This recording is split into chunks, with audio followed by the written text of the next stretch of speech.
Assalamualaikum warahmatullahi wabarakatuh. Balik lagi bersama aku Talbidatus Solihah, mahasiswa bimbingan konseling Islam di Learning Journal pertemuan ke-7.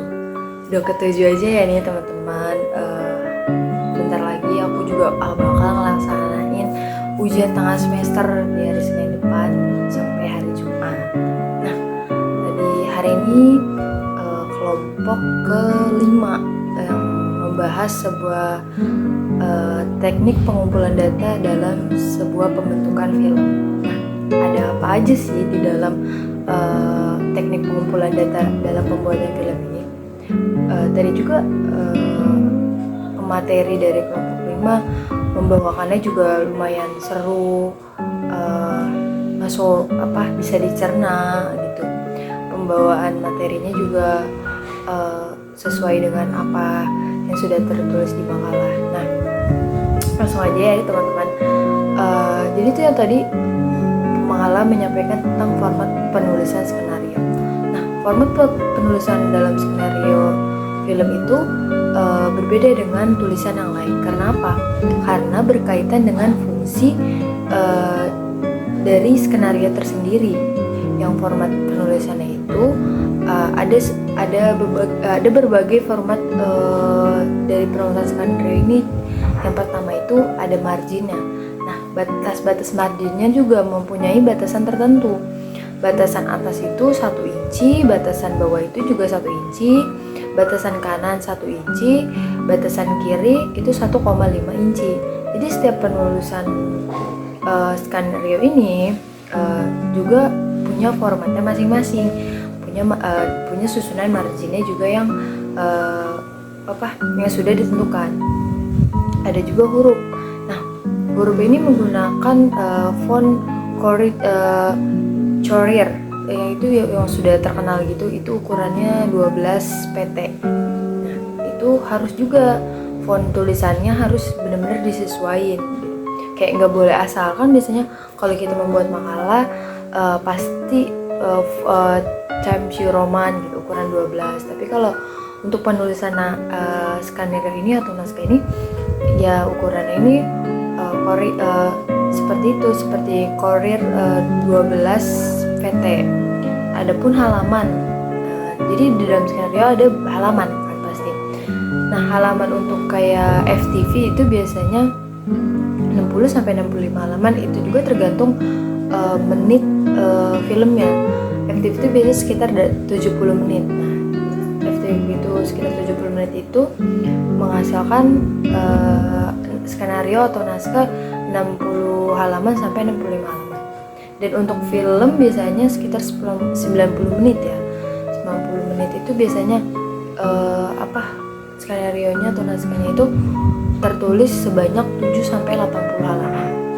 Nah, adapun spasi dalam penulisan skenario antara elemen scene heading, identifikasi dan nama tokoh. Nah, itu masing-masing 2 spasi. Nah, ada juga uraian berpikir dan dialog, itu 1 spasi. Jadi di isinya itu ada uraian berpikir sama dialognya gitu, jadi ada spasinya gitu. Ada juga margin di dalam scene. Margin dalam scene itu menggunakan heading dan deskripsi rata dengan margin kertasnya, disesuaikan dengan kertasnya. Ada juga di dalam lembaran skenario ada beberapa elemen. Yang pertama itu ada judul, scene. Nah, scene itu dibagi-bagi kan, ada scene heading, deskripsi film, nama tokoh, dialog, dan beat. Yang ketiga ada transisi. Jadi ada transisi gimana cara pembentukan film ini. Yang selanjutnya ada logika bahasa. Apa sih logika bahasa ini di dalam teknik pengumpulan data pembuatan film ini? Jadi merupakan salah satu teknik untuk memahami suatu penalaran yang berbentuk pikiran. Jadi yang berbentuk pikiran kita dijadikan sebuah logika bahasa yang bakal ada di skenario film tersebut. Ada juga rasionalisasi data dalam proses mengembangkan sebuah film, kayak mengorganisasi dan menyampaikan informasi atau data yang kuat gitu. Jadi ada juga tuh data-data yang dikumpulin gitu. Setelah data-data yang terkumpul, ada juga kayak wawancara. Kenapa wawancara itu perlu? Karena membuat film itu gak sebenarnya kayak kan film dokumenter itu rata-rata film yang hampir kisah nyata kan. Pasti kita juga harus kayak mewawancarai dari yang tokoh yang pernah yang merasakan kejadian itu gitu. Untuk dijadiin film kita harus mewawancara itu. Nah, menurut Chaplin juga yang telah memahami tentang wawancara ini, jadi beberapa psikolog juga wawancara ini menentukan sebuah interview dengan tujuan memperoleh informasi. Jadi dari wawancara itu kita tahu informasi film-film yang bakal kita buat itu seperti apa gitu. Adapun studi pustaka. Jadi studi pustaka itu kayak segala usaha yang dilakukan oleh penelitian ya. Jadi dari proses wawancara, tadi pengumpulan datanya, jadi dilakukan tuh studi pustaka dan terus untuk mengumpulkan sebuah instrumen yang relevan dan topik atau masalah yang akan diteliti gitu. Jadi membuat film itu juga nggak sembarangan, harus sesuai dengan unsur-unsurnya ini gitu.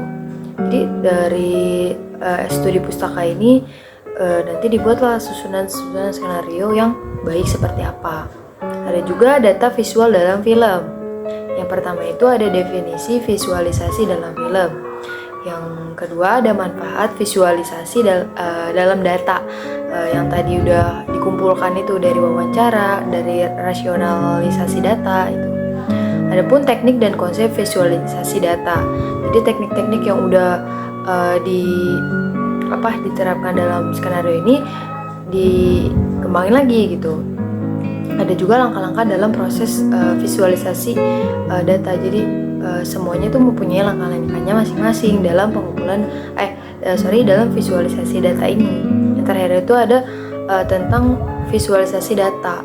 Kayak tantangannya tuh kayak ya itu dari proses pengumpulan itu seperti apa dan bagaimana.